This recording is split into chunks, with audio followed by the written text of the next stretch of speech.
Hello friends, my name is Arukshit and you are watching Connected Karush Day 2 Perceptron। तो हम लोग अब video को स्टार्ट करते हैं। तो सबसे पहले समझते परसेप्ट्रॉन होता क्या है। परसेप्ट्रॉन का मतलब ये होता है कि अगर मान लीजिए कि आपके पास एक इनपुट डेटा है, आपको किसी कंपनी में इनपुट डेटा मिला है। इनपुट डेटा में अगर आप नहीं जानते इनपुट डेटा क्या होता है तो आप मेरी डेटा साइंस सीरीज़ को देख सकते हैं, उसमें मैंने सब बताया है इसके बारे में, क्योंकि ये डेटा साइंस रिलेटेड पार्ट है। तो इनपुट डेटा अगर आपको मिलता है तो इनपुट डेटा में आपके पास कुछ फीचर्स होंगे। फीचर्स मतलब कॉलम होता है, फीचर्स मीन्स कॉलम। तो फीचर्स होंगे, फीचर्स को मैंने मान लिया कि फीचर्स आपके पास x1 x2 है।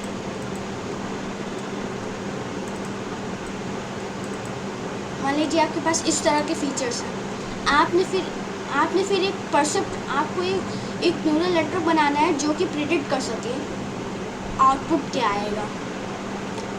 मतलब ये है कि आपको मान लीजिए x1 x2 मिला और आपको y प्रिडिक्ट करना है, मतलब y हैट और y, इनके आपको डिफरेंस पता होगा क्या है अगर आपने मेरी डेटा साइंस सीरीज़ को देखा होगा तो। तो आपके पास ये फीचर्स हैं। इन फीचर्स में आपको प्रिडिक्ट करना है ये कॉलम। ये आपका प्रॉब्लम स्टेटमेंट है। अभी मैं आपको समझा देता हूँ ये क्या है, जो मैंने डायग्राम बना, जो ये डायग्राम है।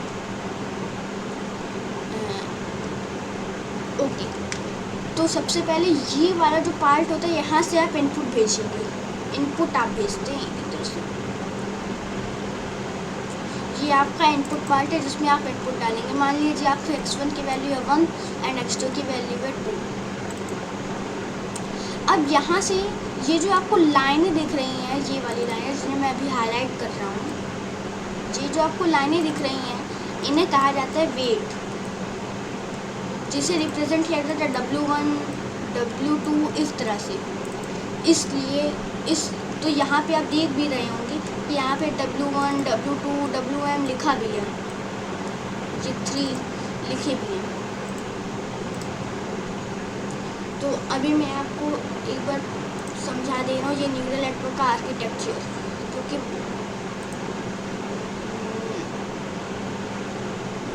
ओके, तो इनपुट में आपको समझाना था। इनपुट में आपने दिया x1 x2 और ये xm वाला आप इग्नोर कर सकते हैं अगर आप बहुत एडवांस डेटा साइंटिस्ट नहीं हैं तो इन्हें आप इग्नोर कर सकते हैं।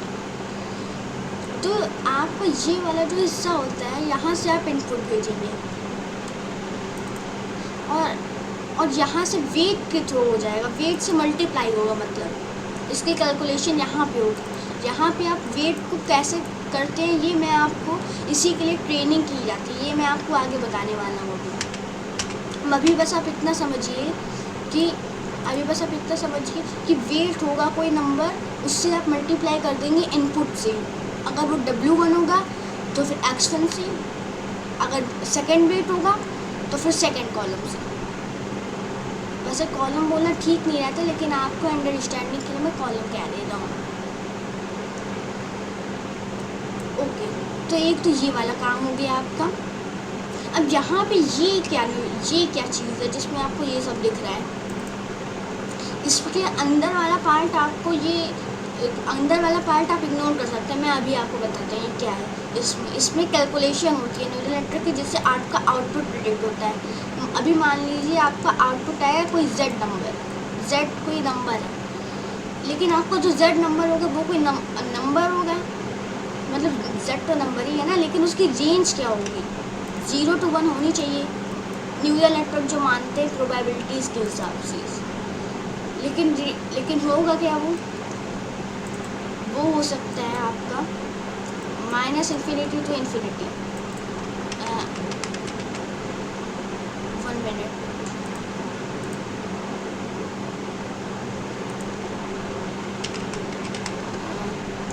Okay, I will write here. Z आपका हो सकता है माइनस इन्फिनिटी से, मतलब जी, माइनस इन्फिनिटी से इन्फिनिटी तक, मतलब कुछ भी नंबर हो सकता है, कोई भी नंबर, माइनस में हो चाहे पॉजिटिव में हो। तो इसमें आपको जो रेंज चाहिए वो होती है 0 to 1, और क्योंकि ये प्रोबेबिलिटीज़ की रेंज होती है इसलिए आप क्या करते हैं, एक फंक्शन होता है सिग्मॉइड। सिग्मॉइड फंक्शन में आप अपने आउटपुट को पास कर देंगे, ये आपको एक नंबर देगा 0 to 1 के रेंज में। मैं आपको एक बार दिखा देता हूँ कि सिग्मॉइड फंक्शन कैसा दिखता है।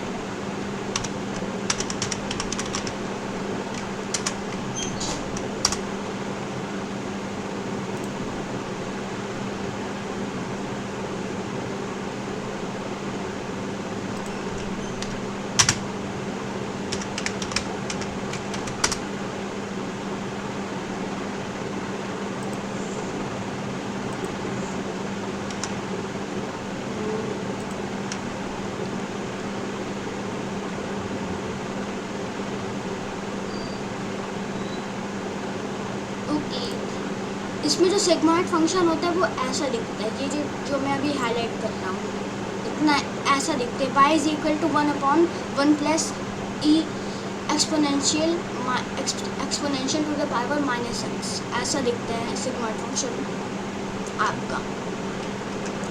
तो मैं एक बार आपको दिखा भी दे रहा हूँ। ओके,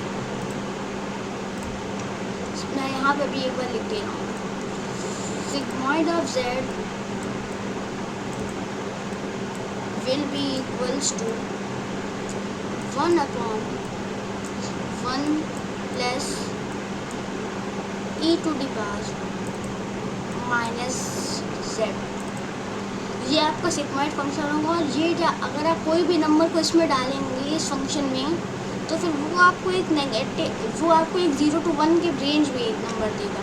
तो ये आपका आउटपुट वाला काम हो गया। आई होप आपको इतना समझ आ गया होगा। अब मैं आपको दिखाता हूँ कि ये आपको जो कैलकुलेशन वाला पार्ट है, जिसे हम लोग न्यूरॉन कहते हैं, परसेप्ट्रॉन के अंदर एक न्यूरॉन होता है और एक डीप न्यूरल नेटवर्क के अंदर भी एक न्यूरॉन होता है, ये परसेप्ट्रॉन वाला न्यूरॉन है। तो इसमें ये आपका जो न्यूरॉन है, इसमें अंदर क्या कैलकुलेशन होती है जिससे आपका ये जेड आता है। अब मैं आपको यही वाला पार्ट शो करने जा रहा हूँ। तो देखिए, आपके पास मान लीजिए 4 इनपुट्स और यहाँ पर आपका परसेप्ट्रॉन है, मतलब परसेप्ट्रॉन के अंदर ही ये सब है। 1 मिनट,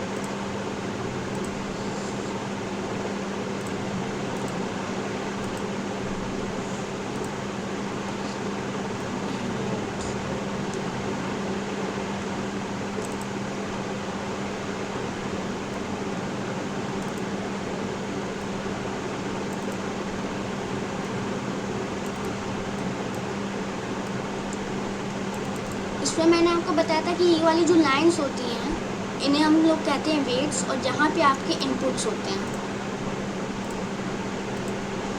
और इनपुट से ये जो आपका ट्रांसफ़र हो रहा है ये मैं अभी आपको समझाता हूँ क्या। मान लीजिए ये वाला इनपुट जो अभी मैं पॉइंटर जिसको कर रहा हूँ, 1 मिनट, मैं अभी इसे हाईलाइट कर देता हूँ। ये वाला जो इनपुट है ये वाला जो इनपुट है इसे हम लोग x1 मान लेते हैं, और ये वाला जो वेट है जिसे मैं अभी कर रहा हूँ हाईलाइट, ये वाला, इसे मैं W1 मान लेता हूँ।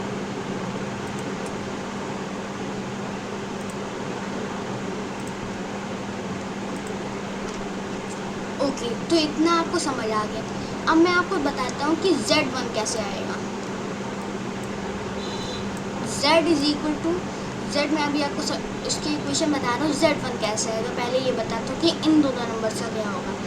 इन दोनों के अंदर W एक स्केलर है W1, और इसके हम लोग मल्टीप्लाई कर देंगे x1 से। x1 आपका नंबर होगा, क्योंकि अगर आप करेंगे उसे कैटेगोरिकल वैल्यू में तो फिर एरर आ जाएगी। और मैं आपको डेटा साइंस सीरीज़ और इस सीरीज़ में भी डीप लर्निंग में भी ये सिखा दूँगा कि ये कैसे हो रहा है, कि कैसे नंबर में कन्वर्ट करें, ये मैं आपको दोनों सीरीज़ में बता दूँगा। तो ये आपका इनपुट वाला है, इनपुट वेरिएबल। अब आप बोलेंगे कि आपके पास x तो है ही, ये वाला x तो है ही, लेकिन फिर ये W1 कहाँ से आएगा? W1 के लिए हम लोग करेंगे ट्रेनिंग के पार्ट में हम लोग करते हैं बैक प्रोपगेशन की आप मैथमेटिक्स भी मैं आपको पढ़ा दूँगा अगर आप कमेंट्स भी करेंगे तो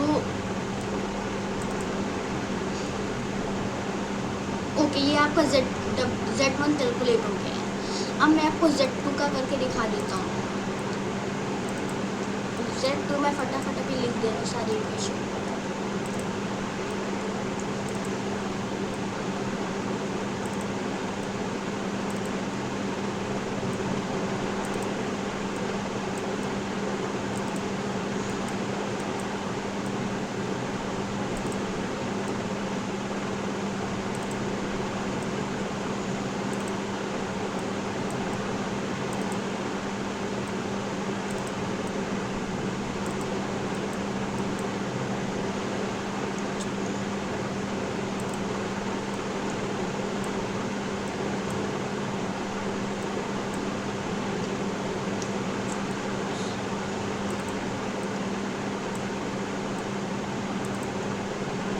तो मैंने चारों कॉलम्स का लिख दिया है। मैं आपको बताता हूँ Z के लिए क्या होगा। Z is equal to sigma, ये सिग्मा है, सिग्मॉइड नहीं है। I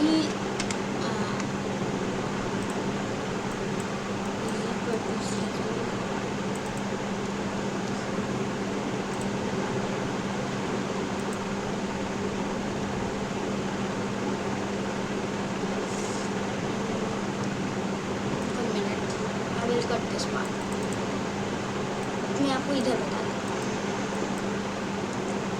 इसमें आपका होगा Z1 प्लस, मैं ऊपर सिग्मॉइड के फॉर्म में लिख रहा था, लेकिन फिर वो इक्वेशन थोड़ी कॉम्प्लेक्स हो जाती है, इसलिए मैं अब आपको ऐसे ही बता दे रहा हूँ कि कैसे होगा।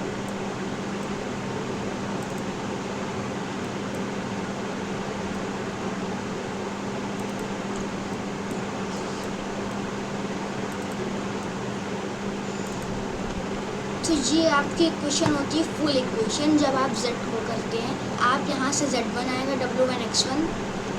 मैं आपको एक बार इक्वेशन बता दे रहा हूँ क्या होगी। Z is equal to W1 X1 plus W2 X2 plus W3 X3 plus W4 X4 plus WM Xm। M number of columns हैं, ये आपको पता है, और n नंबर ऑफ रोज होती हैं। जी आपके दो टर्म्स हैं जिसे मैं पूरे कोर्स पे यूज़ करूँगा। इन दोनों टर्म्स का आपको याद रखना है। M means feature, N means column. ये आपका हो गया। तो कैलकुलेशंस, आई होप आपको ये कैलकुलेशंस पार्ट समझ आ गया होगा। अगर आपको इसमें कोई सा भी डाउट हो तो आप कमेंट्स बॉक्स में लिख सकते हैं। अब मैं आपको बताता हूँ वाई वी ट्रेन मॉडल, हमें क्या नीड है जिससे हम लोग ट्रेन करते हैं मॉडल, क्यों ज़रूरी है कि हम लोग मॉडल ट्रेन करें। सपोज़ आपने अभी पिछली वाली स्लाइड्स में ही पढ़ा था, इसी वाली स्लाइड में पढ़ा था कि W1 एक स्केलर होगा, लेकिन आपको X1 पता ही है क्या होगा। लेकिन W1 जो नंबर होता है ये एक स्केलर है, ये आपको पता है, लेकिन इसे ये नंबर होगा क्या, मतलब ये नंबर है क्या। जैसे 0.1 है, 0.2 है, 0.7 है, क्या है। ये चीज़ आपको आई होप समझ आई होगी कि क्यों हमें ट्रेन करना चाहिए। तो उसको जैसे मैं अभी आपको इधर भी मैथमेटिकल फॉर्म्स में बता देता हूँ।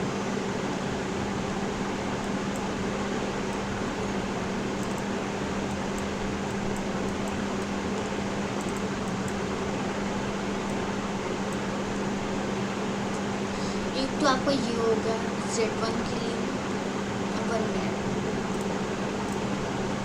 I made the silly mistake.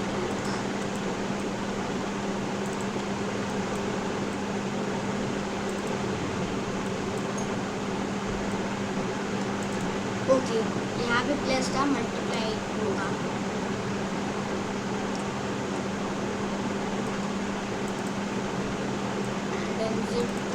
या मैं वो वाला नहीं लिख रहा हूँ, वो आपको पता ही है क्या है, इसलिए। तो ये आपकी इक्वेशन थी, इसमें आपको ये एक स्केलर मिल रहा था, मतलब स्केलर है, ये दोनों नंबर स्केलर है, लेकिन ये आपको पता है क्या है, नोन है ये चीज़ कि ये क्या है। इनपुट तो आपको पता ही होगा क्या है, लेकिन ये वाली जो चीज़ होती है ये आपको नहीं पता है, ये पता ही नहीं होता है कि क्या है। इसी के लिए हम लोग यूज़ करते हैं एक टॉपिक जिसका नाम है बैक प्रोपगेशन।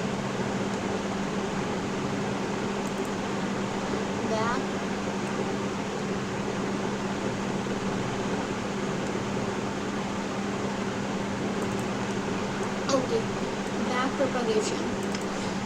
अब ये वाला जो टॉपिक होता है इसी के थ्रू हम लोग ट्रेन करेंगे इससे। तो आई होप आपको इतना समझ आ गया होगा।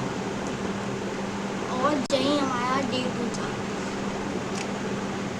मैं आपको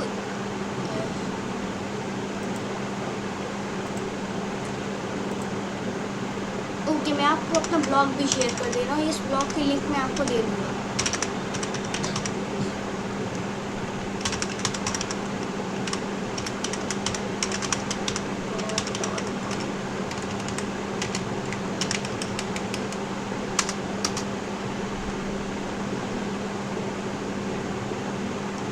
कि ये मेरा ब्लॉग है, इससे भी आप पढ़ सकते हैं अगर आपको इस वीडियो से ज़्यादा ना समझ आए हो तो। इसमें मैंने बहुत सारी इंफॉर्मेशन शेयर करी है, आप उसे भी पढ़ सकते हैं। एंड आई रिकमेंड कि आप इसे पढ़ें, क्योंकि इस पर मैंने बहुत कुछ बताया है, मतलब इस वीडियो में जितना कवर किया उतना ही बताया, लेकिन अगर आपको एक्स्ट्रा थोड़ा सा अच्छे से पढ़ना हो तो आप इसे पढ़ सकते हैं। इसमें मैंने डिटेल प्रोसेस में बताया है कि कैसे आपकी इक्वेशंस बन रही हैं, ये भी बताया है इसमें। ये आपका ये ब्लॉग है, आप इसे पढ़ सकते हैं। And thank you guys, thanks for watching. यही था आपका डे 2।